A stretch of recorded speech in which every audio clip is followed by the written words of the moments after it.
Hey everyone, the last Shoegazer here. Welcome back to another installment of About Last Nightmare.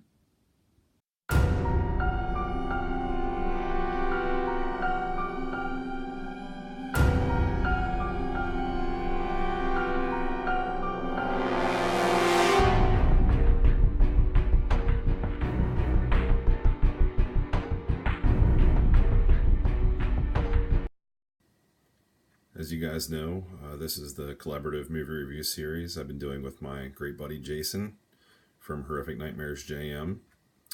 Hop on over to his channel to check out part 1, where he gives a lot of cool fun facts about the film that we watch each week, a little bit of background information, and I always take care of part 2 that you're watching now, not giving away too many spoilers.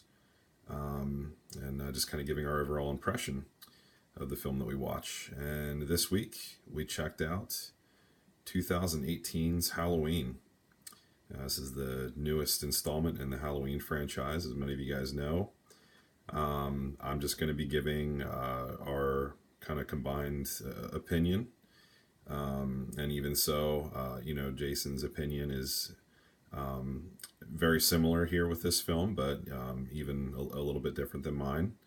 But that's what's cool about, different perspectives. And I know a lot of people have a lot of opinions towards this film and the franchise itself. And anytime you get a sequel, everyone's going to react differently. And I honestly had no idea how I was going to react to this because I missed out on this in theaters. I had wanted to check it out. All the hype, ever since I saw the trailer and all the teasers and everybody really, getting on board with this and getting pumped up, I was as equally pumped up. But I kind of decided pretty early on in the game that I was just going to kind of stay away from diving into the ring too early with this and just wait until it got a physical release, which it finally did yesterday. And I picked it up as soon as it dropped. I got the Blu-ray DVD combo pack here with the really nice embossed slip. Both Jason and I were hoping to get the 4K steelbook. He missed out on that at Best Buy, and I just ended up getting the regular slipcover edition, which I'm really happy about. I think it looks really cool. And stay tuned at the end of this review. I'll just kind of show the packaging close up for you guys if you're kind of curious what the special features look like and everything. Look at that cover, man. That is awesome. And I just have the screen paused here after the couple opening sequences, and this is like the opening credits and the pumpkin kind of morphing a little bit there. So I wish I was filming this like at Halloween, but this is definitely going to be a regular Halloween watch for me. I do feel like this is an awesome installment in the series. I know a lot of people are kind of up and down about it. I can appreciate that. It brings a lot to the table, though. And overall, guys, I was kind of aiming a little bit higher than what I think Jason was. And we're going to go with kind of an averaged 8.75 out of 10. He was a little bit closer to like the 8 range, and I was like up in like the 9 range a little bit. I know he mentioned that he still liked part 2 better.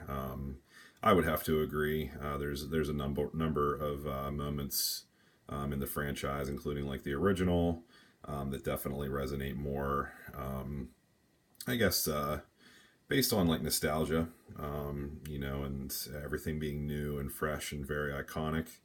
And now we've seen Rob Zombie's installments after a number of sequels, and now this sequel, kind of revamping things, taking it in a little bit of a new direction. We see, Laurie Strode, still played by Jamie Lee Curtis, years later, and her family now involved. And she's a very strong character, very angry, very ready for defense and revenge, protecting her family, and there's a lot of tension there. So yeah, just a really cool story.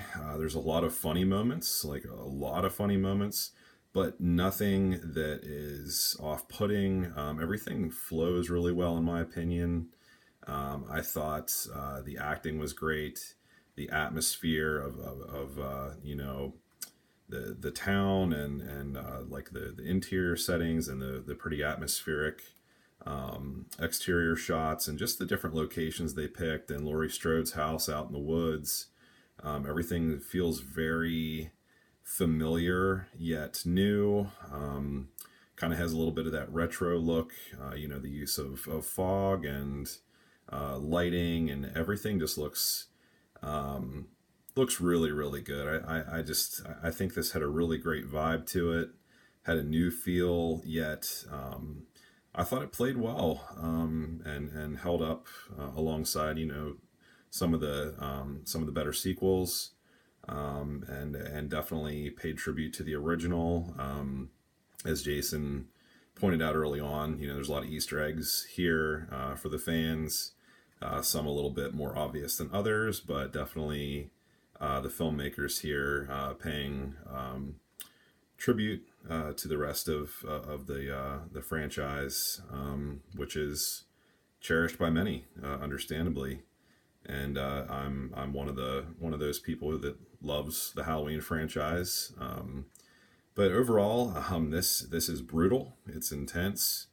It is kind of disturbing at times. I wouldn't say it's super scary, and like there's not a whole lot of jump scares, that you would think of, like Michael, popping out of the closet, or there's a couple moments that are similar to that, but I think they were done tastefully, and in a little bit more of a thoughtful way, which I definitely appreciated. I know Jason really loved this. I'm really excited to hear what kind of fun facts he digs up about this. I have not seen the deleted scenes yet, or really any of the bonus features. I'm kind of just going on my fresh takeaway just from the movie. I didn't really want anything else to sway my impressions or what I wanted to share with you guys. But like I said, definitely giving it a higher rating, not too high. I was kind of, just going off of my adrenaline at the end. It had an epic, awesome finale. Definitely can go in a new direction here, and that's all I'm going to say about that. I'm not going to give anything away. I'm sure a lot of you guys have seen this, but if not, definitely check it out. Like I said, we're giving it an 8.75 out of 10. It's a fun time from start to finish. The effects, the different attack sequences, and some of the kills, just like everything's very, very creative, and well thought out. I thought this stood on its own very well, yet played as a great continuation in the franchise. And while it's not a masterpiece by any means, as compared to the originals, the first couple there being pretty iconic, as early slashers, kind of establishing the franchise as being very strong, and seeing Michael Myers become very iconic. The mask looks great. Him donning that again. It's a definite, much needed deviation from Rob Zombie's interpretation. However, I do enjoy those films. But there we saw, a monstrous, kind of scraggly,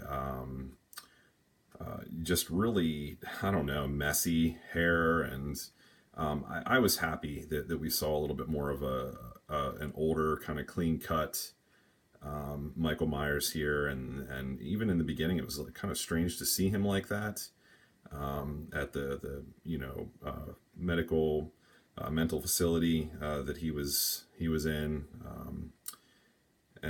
But yeah, it takes a complete turn when he gets the mask, and where it goes from there. I mean, you guys know where it goes from there. But I really do think this was done in a unique, tasteful way. A lot of great nods to the originals, and just a nice continuation of the franchise. And as always, guys, thanks for watching. And until next nightmare, have a good one.